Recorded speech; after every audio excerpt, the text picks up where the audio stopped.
గొప్ప అధ్యాయంగా నిలిచిపోతుంది రాష్ట్ర చరిత్రలో. ఇది ఎప్పుడూ కూడా కని విని ఎరుగని ఘట్టము అని కూడా ఈ సందర్భంగా తెలియజేస్తూ, ఈ 58 నెలల కాలంలోనే ఈ మార్పులన్నీ కూడా జరిగాయి అని చెప్పి కూడా ఆలోచన చేయమని చెప్పి ప్రతి ఒక్కరిని కూడా కోరుతా ఉన్నా. అందరూ కూడా ఆలోచన చేయమని అడుగుతా ఉన్నా. మరి మీ బిడ్డ ఇన్ని చేయగలిగాడు, ప్రతి రూపం ప్రతి వ్యవస్థలోనూ మార్పు తీసుకొచ్చాడు. మీ బిడ్డ ఇన్ని చేయగలిగాడు.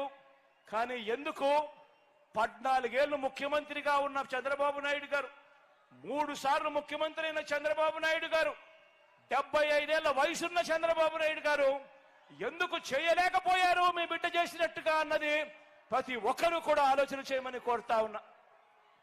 ఇదొక్కటే కాదు, మీ బిడ్డ తీసుకొచ్చిన ఇంకొక గొప్ప మార్పు ఏమిటో తెలుసా?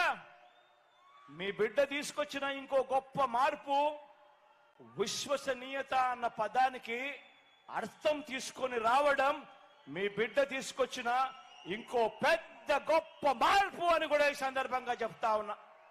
ఇంతకు ముందు మేనిఫెస్టోలు అని అంటే చెత్తబుట్టలో పడేసేవాళ్ళు. ఎన్నికలప్పుడు మాత్రం రంగురంగుల మేనిఫెస్టోలు కనిపించేటివి. ఎన్నికలప్పుడు ప్రజలను మోసం చేసేవాళ్ళు.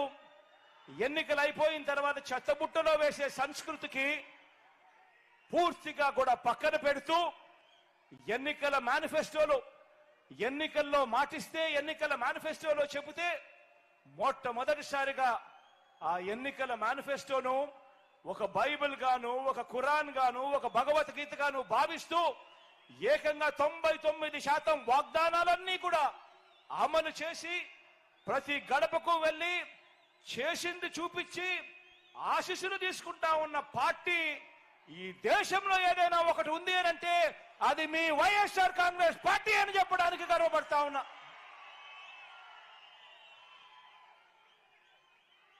మనం ఈ 58 నెలల్లో తీసుకువచ్చిన ఈ మార్పుల్లో 58 నెలలే మనకు పట్టింది.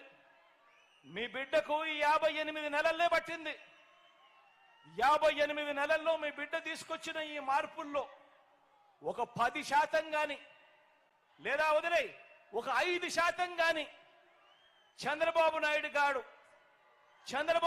గారు తన 14 సంవత్సరాల ముఖ్యమంత్రి పరిపాలన చేసినప్పుడు, 3 సార్లు ముఖ్యమంత్రిగా తాను పరిపాలన చేసినప్పుడు మనం చేసిన మార్పుల్లో కనీసం ఒక 10% అయినా కూడా చేసి ఉంటే, ఇదే చంద్రబాబు నాయుడు, ఇదే ఎల్లో మీడియా అంటే తెలుసు కదా, ఇదే ఎల్లో మీడియా అంటే తెలుసు కదా, ఆ ఈనాడు, ఆ ఆంధ్రజ్యోతి, ఆ టీవీ5, ఇదే ఎల్లో మీడియా, ఇదే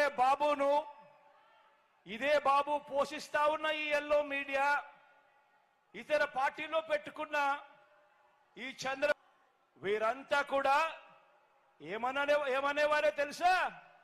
వీరంతా కూడా ఏకంగా మనం చేసిన దాంట్లో చంద్రబాబు నాయుడు గారు 10% చేస్తున్నా కూడా వీళ్ళంతా కూడా ఏమని ఉండేవారే తెలుసా? మా చంద్రబాబుకు 1 కాదు 10 రంగాల్లో నోబెల్ ప్రైజ్ ఇవ్వాలని, 4 ఆస్కార్ అవార్డులు ఇవ్వాలని, 16 మెగాసెసే అవార్డులు ఇవ్వాలని, United nations secretary general, world bank president వీళ్ళిద్దరూ కూడా జాయింట్ గా వచ్చి చంద్రబాబుకు శాల్వా కప్పాలని, ఇవన్నీ జరగాలని కూడా క్యాంపెయిన్ చేస్తుండేవాళ్ళు. అవునా కాదా? మనం చేసిన దానిలో చంద్రబాబు నాయుడు గారు 10% చేస్తున్నా కూడా చంద్రబాబు నాయుడు గారు, ఆయన ఎల్లో మీడియా, ఇవన్నీ కూడా జరిగి ఉండాలి. చంద్రబాబు నాయుడు గారిని మించిన నాయకుడు ప్రపంచంలోనే లేడు అని చెప్పి డంకా బజాయించి ఉండేవాళ్ళు. కానీ నాకు దక్కున బహుమతి ఏమిటో తెలుసా? కానీ మీ బిడ్డకు దక్కిన బహుమతి ఏమిటో తెలుసా? ఈ పథకాల వల్ల ఆ పేదల గుండెల్లో సంతోషం. మీ బిడ్డకు దక్కిన బహుమతి ఏమిటో తెలుసా? మీ బిడ్డకు సంతోషం కలిగించే విషయం ఏమిటో తెలుసా? ఈ పథకాల వల్ల పేదల గుండెల్లో సంతోషం, వారి మనసుల్లో ఆత్మవిశ్వాసం, వారి పిల్లల చదువుల్లో ఓ విప్లవం, వారి కుటుంబాల అక్క చెల్లెమ్మల సాధికారత, అవ్వా తాతల ముఖంలో చిరునవ్వులు. ఇవి జగన్కు కావలసిన అవార్డులు, జగన్కు కావలసిన రివార్డులు. దీనికోసమే జగన్ ఆరాటపడతాడు, దీనికోసమే జగన్ ప్రయాసపడతాడు. అందరూ కూడా ఆలోచన చేయమని